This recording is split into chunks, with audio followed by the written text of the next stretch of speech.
A Fórmula da Pobreza. Olavo de Carvalho, Diário do Comércio, 25 de fevereiro de 2008.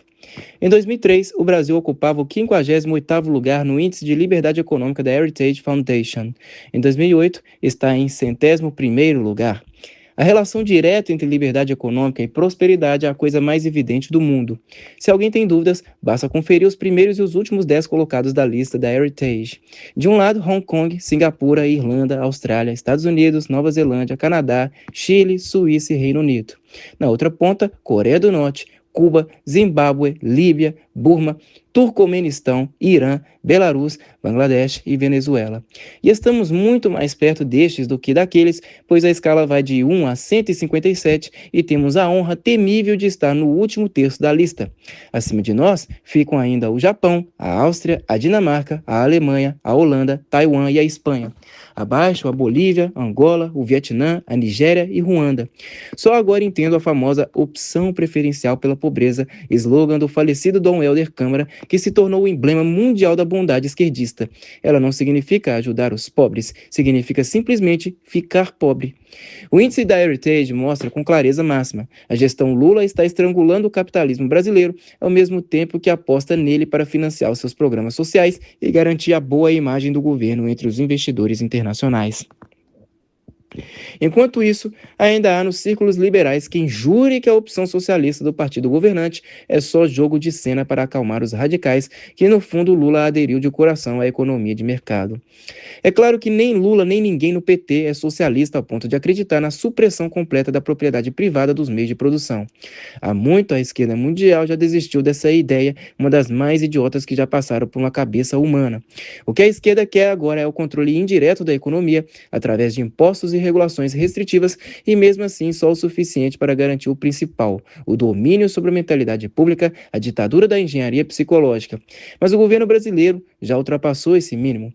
Em contrapartida, é notável a prudência, a circunspecção com que vai impondo lentamente, suavemente, quase imperceptivelmente, os controles culturais que lhe interessam. Na verdade, ele nem precisa se expor muito nessa área. Os partidos ditos de oposição passam adiante dele, impondo por sua própria iniciativa os regulamentos politicamente corretos que a moda esquerdista exige. Exemplo deprimente: antes mesmo da ascensão do PT ao poder, quando na esfera federal as políticas anti-homofóbicas eram ainda uma vaga sugestão, o governador de São Paulo, senhor Geraldo Alckmin, apressou-se em assinar a Lei Estadual número 10.948 de 2001, que pune toda manifestação atentatória ou discriminatória praticada contra cidadão homossexual, bissexual ou transgênero. Essa lei acaba de ser aplicada contra o cidadão Juliano da Silva, da cidade de Pontal, por ter chamado de veado um homossexual com quem discutia. A lei nada estatui contra chamar disso quem não seja homossexual, ficando claro, portanto, que o insulto só será punido se tiver pelo menos um fundo de veracidade. Antes de chamar alguém de veado, portanto, certifique-se de que ele não o é. Legislações politicamente corretas transformam a justiça numa palhaçada só para atender à prepotência de grupos ativistas. Os partidos de esquerda que as propõem sabem perfeitamente que o único objetivo delas é desmantelar o sistema desde dentro, criar a atmosfera de caos e anarquia necessária para que a conquista integral do poder por uma das facções, com exclusão de todas as outras, passe despercebida, que é exatamente o que está acontecendo. A oposição liberal cai no engodo e acaba servindo ela própria de canal para a implementação dessas políticas, seja porque é tolo bastante para levar a sério os pretextos morais que as adornam, seja porque acredita que o politicamente correto é rentável em termos de votos. No primeiro caso, é vítima de ingenuidade moral, mas no segundo, incorre numa estupidez política que dificilmente se poderia perdoar em indivíduos que têm alguma experiência em eleições. No Brasil, gaysismo, abortismo e coisas do gênero não dão voto a ninguém. Podem garantir algum aplauso da mídia, mas quem disse que a mídia é tão influente quanto gosta de imaginar que é? Contra a tagarelice geral dos que se julgam donos da opinião pública, todas as pesquisas mostram as preferências acentuadamente conservadoras do povo brasileiro, que graças a um brutal erro de avaliação dos partidos de direita, fica excluída da representação política. Os votos da maioria silenciosa estão à espera do candidato que tenha a coragem de falar em nome dela. Os políticos que deveriam fazê-lo preferem, no entanto, fazer-se de bons meninos ante o beautiful people esquerdista em troca de nada mais que garantias mínimas para o livre mercado, o futuro da direita. E é claro que quanto Quanto mais eles cedem no terreno moral e cultural, mais mínimas essas garantias se tornam. O livre mercado jamais é causa sui.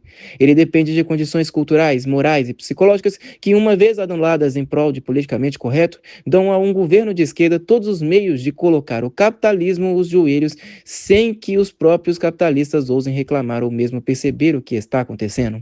Hegemonia cultural é, no fim das contas, domínio sobre as consciências, especialmente as dos adversários. A presteza subserviente com que políticos soi-disant liberais aderem ao programa cultural da esquerda ilustra o sucesso que vem tendo no Brasil a estratégia gramsciana da revolução passiva, definida como uma oposição dialética na qual somente a tese desenvolve todas as suas possibilidades de luta até capturar os supostos representantes da antítese. Cadernos do Cárcere, volume 5, página 318. O desempenho furiosamente regulamentador do governo Lula na lista da Heritage mostra algo que todo mundo já deveria saber. Quando você abdica de tudo em troca do livre mercado, acaba perdendo até o livre mercado. Michelle Obama, esposa do pré-candidato democrata, disse que agora, pela primeira vez, se orgulha do seu país. Foi uma gafe de dimensões lulianas. O público agora acha que, no entender da candidata primeira-dama, os Estados Unidos não prestavam para nada até o advento de Barack Hussein Obama.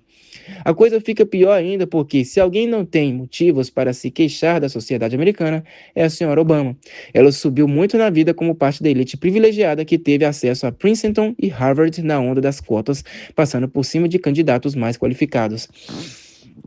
Uma bandeira de Cuba e um cartaz de Che Guevara, fotografados por acaso na parede do escritório oficial da campanha de Barack Obama em Houston, despertaram finalmente a curiosidade da mídia para o óbvio dos óbvios. As ligações antigas e fortes do candidato democrata com a esquerda radical. Até ontem, ninguém queria tocar no assunto.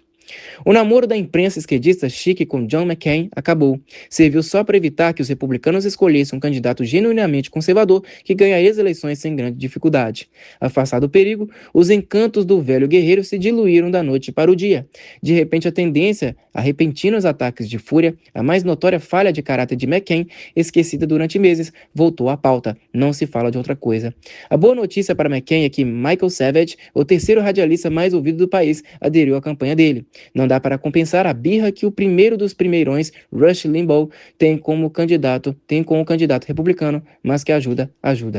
Segundo uma nota de Phil Brennan, publicada no Newsmax e no Front Page Magazine, So Much for Global Warming, a U.S. National Oceanic and Atmospheric Administration, NOAA, informa que todo o gelo marítimo perdido do hemisfério norte voltou.